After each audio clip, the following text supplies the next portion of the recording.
عزیز طلباء و طالبات، ہمارا آج کا موضوع ہے حالی کی نظم برخارد کا جائزہ۔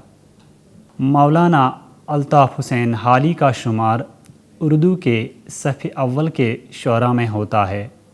وہ صرف شاعر ہی نہیں تھے بلکہ بیک وقت محقق، تنقید نگار، سوانح نگار اور انشاء پرداز بھی تھے۔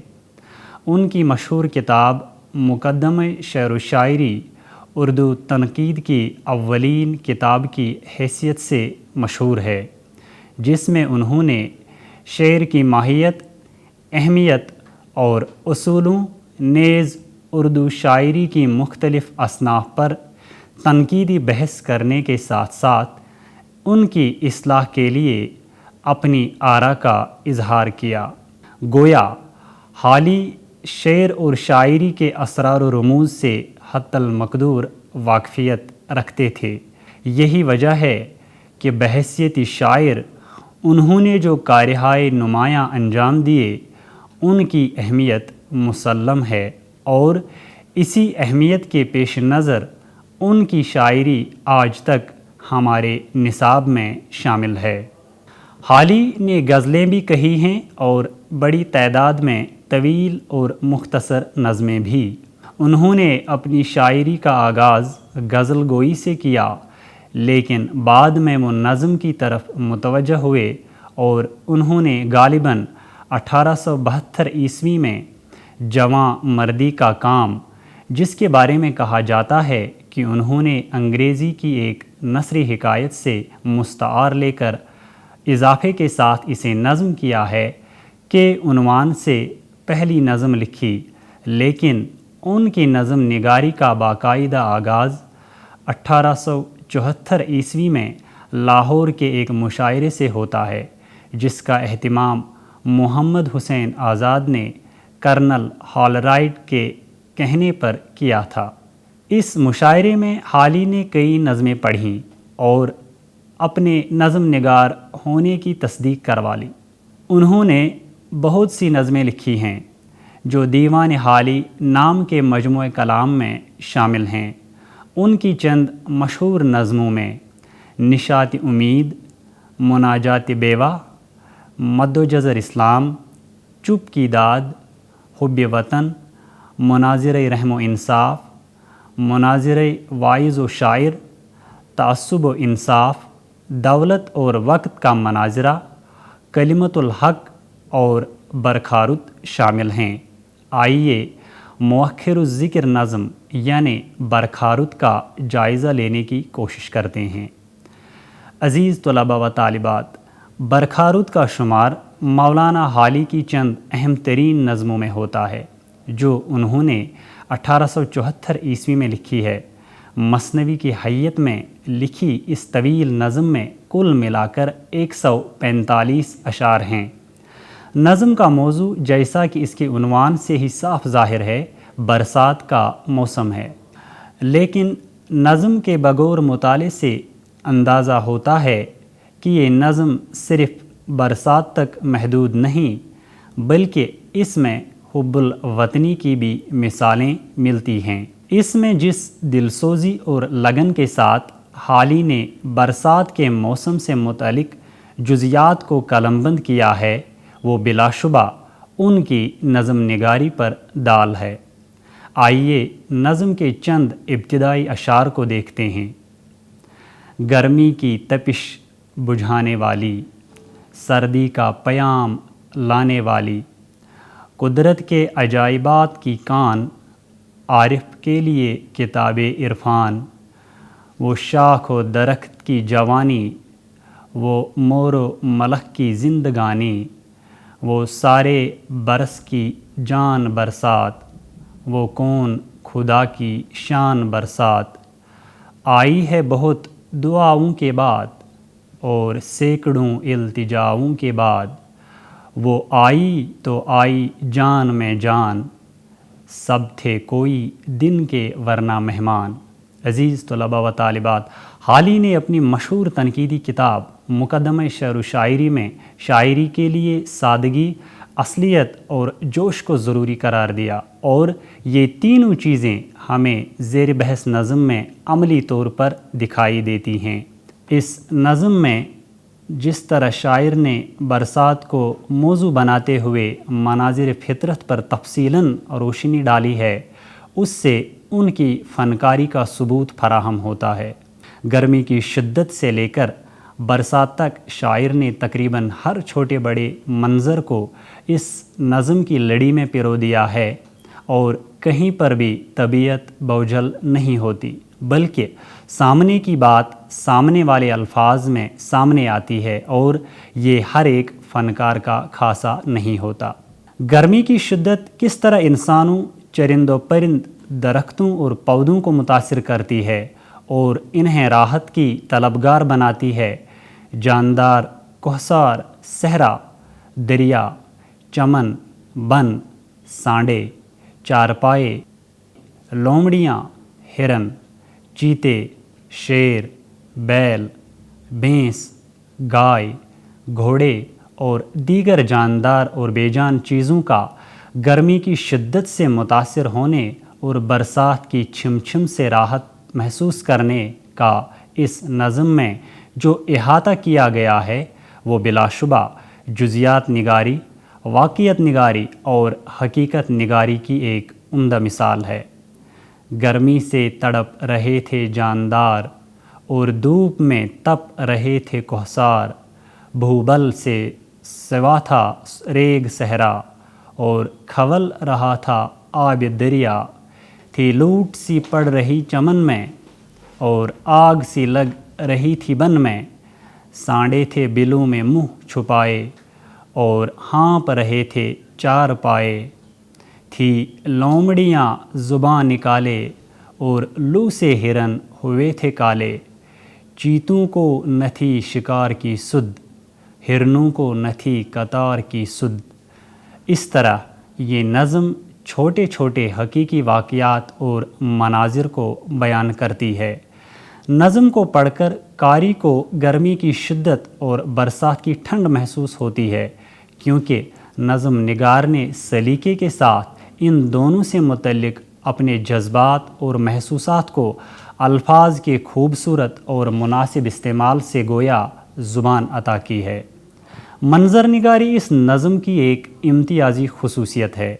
شاعر نے مختلف مناظر کو اس نظم میں اس طرح قلم بند کیا ہے کہ قاری ان مناظر کی ایک چلتی پھرتی تصویر اپنی آنکھوں کے سامنے محسوس کرتا ہے۔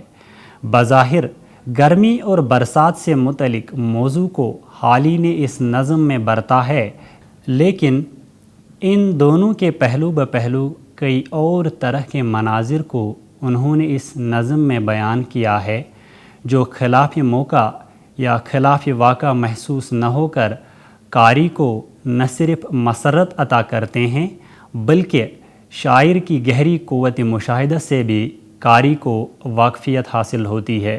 مثال کے طور پر گرمی کی تپش جب برسات سے ٹھنڈی پڑتی ہے تو شاعر کچھ اس طرح سے منظر کشی کرتا ہے: سورج نے نقاب لی ہے منہ پر اور دھوپ نے تہ کیا ہے بستر، باغوں نے کیا غسل صحت، کھیتوں کو ملا ہے سبز خلت، سبزہ سے ہے کوہ دشت معمور، ہے چار طرف برس رہا نور، بٹیا ہے نہ سڑک نمودار، اٹکل سے ہیں راہ چلتے راہوار، ہے سنگ و شجر کی ایک وردی، عالم ہے تمام لاجوردی، پھولوں سے پٹے ہوئے ہیں کوہسار، دولہا سے بنے ہوئے ہیں اشجار۔ عزیز طلباء و طالبات، یہ نظم منظر کشی کی بہترین مثالیں پیش کرتی ہے۔ برسات کے ہوتے ہی سما بدل جانا، ہر طرف سوکھے پہ سبزہ لہرانا، کوہ و دمن اور کھیتوں کا سبز لباس پہننا، دھوپ کا بستر تہ کرنا، راہوں اور سڑکوں پر پانی ہی پانی ہونا، چمن اور گلستاں کا پرلطف ہونا، درختوں کا دولہا بننا یعنی نیا نکھار پیدا ہونا، جیسے مناظر دل کو مسرت عطا کرتے ہیں۔ ایسے مناظر بلا شبہ من کو موہ لیتے ہیں، اور شاعری میں اس طرح کسی منظر کی عکاسی کرنا کسی صورت آسان کام نہیں ہے، اور حالی اس کام کو بحسن و خوبی انجام دیتے ہیں۔ اسی طرح یہ نظم صرف برسات کو محتوی نہیں ہے بلکہ حب وطن کی عمدہ مثالیں بھی پیش کرتی ہے۔ حالی چونکہ محب وطن تھے، انہیں وطن کے ذرے ذرے سے عشق تھا اور وہ اپنے وطن پر فخر محسوس کرتے تھے۔ یہ ان کی حب الوطنی کا ہی نتیجہ ہے کہ ان کی کئی نظموں میں حب الوطنی کا تصور کار فرما ہے۔ زیر بحث نظم بھی ایسی نظموں میں شمار ہوتی ہے جن میں زیریں لہر کی طرح حب الوطنی پنہاں نظر آتی ہے۔ آئیے اس بات کی توثیق کے لیے نظم کے چند اشعار پر نظر ڈالتے ہیں۔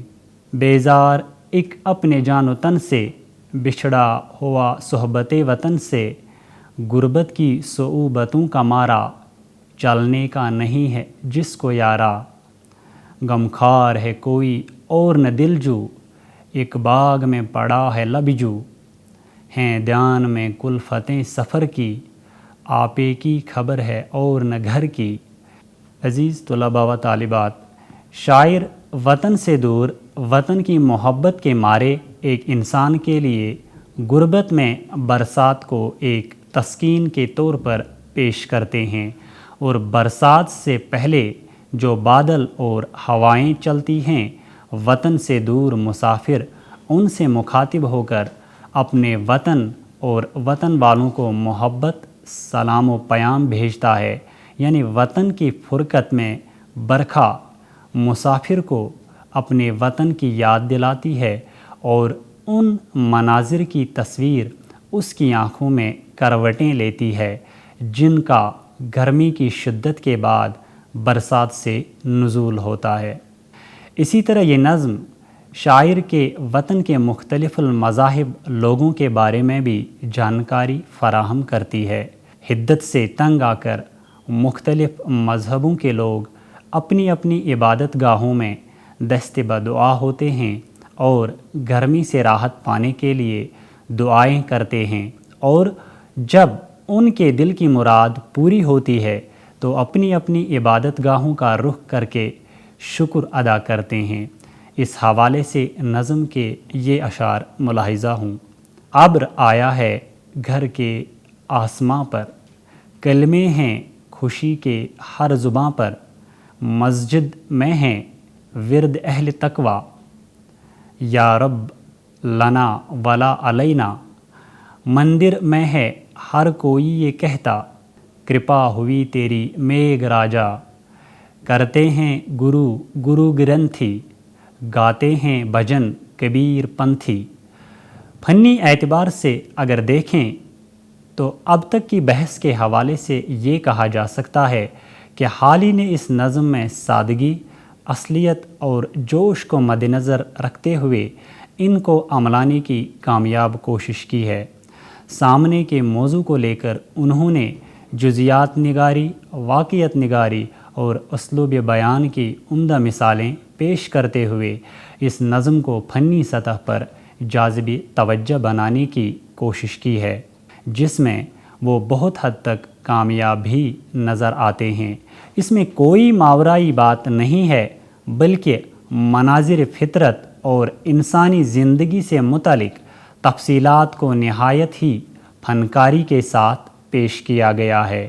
نادر تشبیہات اور خوبصورت امیجری کی عمدہ مثالوں سے مزین اس نظم سے یہ چند متفرق اشعار ملاحظہ ہوں۔ گھوڑوں کا چھٹا تھا گھاس دانا، تھا پیاس کا ان پہ تازیانہ، گرمی کا لگا ہوا تھا بھپکا، اور انس نکل رہا تھا سب کا، بجلی ہے کبھی جو کوند جاتی، آنکھوں میں ہے روشنی سی آتی، گھنگور گھٹائیں چھا رہی ہیں، جنت کی ہوائیں آ رہی ہیں۔ عزیز طلباء و طالبات، حالی نے فحش، ناپاک اور عامیانہ خیالات سے اجتناب برت کر حقائق پر مبنی موضوعات کو اپنی شاعری میں جگہ دے کر اردو نظم کے سرمایے میں قابل قدر لائق تحسین اضافے کیے، جس کی وجہ سے ان کے احسانات سے اردو شاعری خاص کر اردو نظم ان کے احسانات کو فراموش نہیں کر سکتی۔ دیوان حالی مرتبہ 1958 عیسوی کے دیباچے میں ناشر لالا رام نارائن لال رقم طراز ہیں۔ مولانا الطاف حسین حالی نے جو پرکیف روح ہماری شاعری کے مردہ اور بے جان جسم میں پھونکی ہے وہ محتاج بیان نہیں۔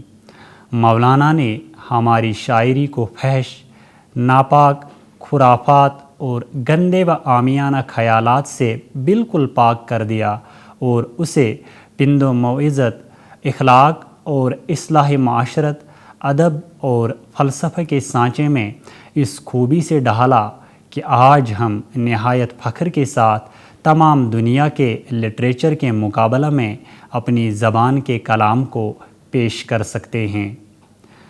حالی کی یہ نظم یعنی برخارت اس سلسلے کی ایک کامیاب کڑی ہے، جس کے تحت لاہور میں طرحی مشاعروں کے بجائے موضوعاتی نظمیں لکھنے کا رواج فروغ پا گیا۔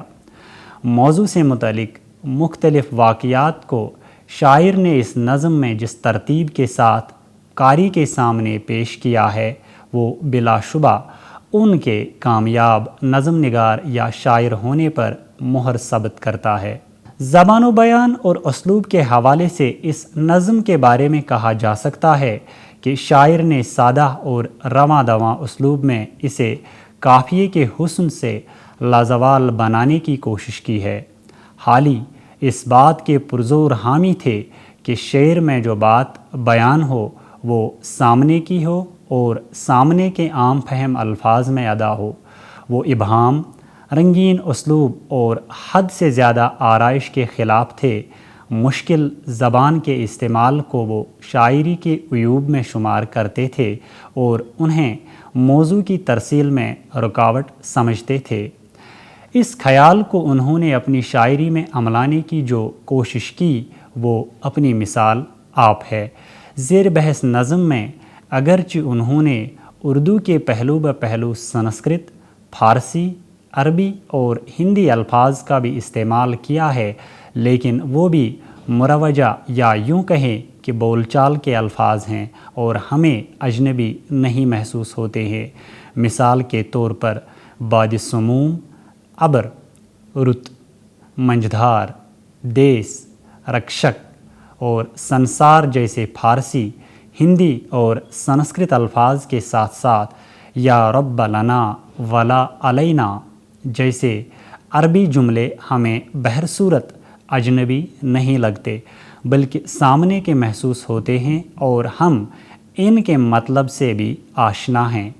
اس طرح اس نظم میں متعدد شعری صنعتوں کا خوبصورت استعمال کیا گیا ہے۔ مثال کے طور پر صنعت تلمی کے حوالے سے یہ دو اشعار ملاحظہ ہوں۔ تھا شہر میں قحط آدمی زاد، سلطان کا ایک کنواں تھا آباد، سرون کوئی گا رہا ہے بیٹھا، چھیڑا ہے کسی نے ہیر رانجھا۔ اس طرح خلاصے بحث کے طور پر یہ بات کہی جا سکتی ہے کہ نظم برخارت مولانا الطاف حسین حالی کی مشہور نظموں میں سے ایک ہے۔ اسلم پرویز اپنے ایک مقالے بعنوان حالی نظم اردو اور انجمن پنجاب میں اس نظم سے متعلق مشہور مستشرق گارساں دتاسی کا یہ قول رقم کرتے ہیں کہ جس نے یہ نظم نہ پڑھی ہو وہ پڑھ کر دیکھے کہ شاعر نے کس خوبی سے یہ تصویر بنائی ہے۔ جس نے شاعر کی زبان سے اسے سنا وہ مرحبا کہہ اٹھا اور کوئی صاحب ذوق اس کی داد دیے بغیر نہ رہ سکا۔ بڑی بات یہ ہے کہ شاعر نے کوئی بے موسم کی راگنی نہیں چھیڑی ہے اور نہ حسن و عشق کے چرچے کیے، پھر بھی اس کی سادگی اور رنگینی کام کر گئی ہے۔ غرض یہ نظم 30 مئی 1874 عیسوی کو انجمن پنجاب لاہور کے پہلے باقاعدہ مشاعرے میں پڑھی گئی اور مشاعرے کا عنوان بھی برخارد تھا۔ اس میں برسات کو موضوع بنا کر مختلف واقعات اور مناظر کو سادہ، سلیس اور رواں زبان میں پیش کیا گیا ہے، اور یہ نظم جزیات نگاری، منظر نگاری اور واقعات نگاری کی خوبصورت مثالیں پیش کرتی ہے۔ اردو نظم کے سرمایے میں یہ نظم اس اعتبار سے بھی اہمیت کی حامل ہے کہ یہ طرحی مشاعروں کے برعکس عنوان کے تحت مولانا الطاف حسین حالی کا پہلا کامیاب تجربہ ہے جو انہیں ایک نظم نگار کی حیثیت سے شہرت بخشتی ہے۔ عزیز طلباء و طالبات، امید ہے آج کی اس گفتگو سے آپ مستفید ہوئے ہوں گے۔ موضوع سے متعلق اپنی تشنگی کو دور کرنے کے لیے لائبریری سے استفادہ ضرور کریں۔ آج کے لیے اتنا ہی۔ اللہ حافظ۔